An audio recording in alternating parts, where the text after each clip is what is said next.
Artileri Republik Rakyat Donetsk menghancurkan benteng angkatan bersenjata Ukraina di dekat Ukledar.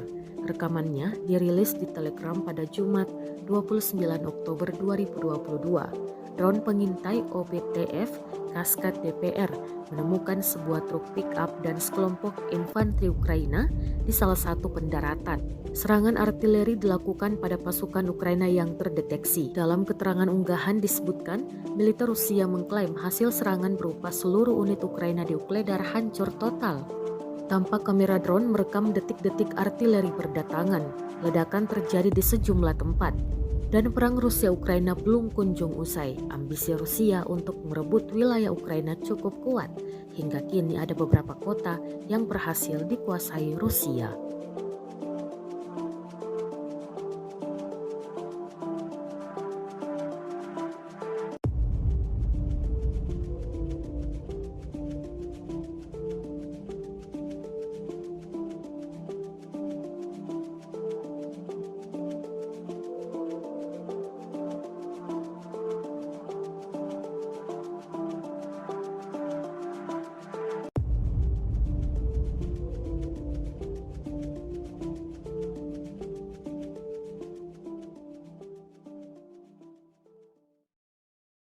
Terima kasih sudah nonton.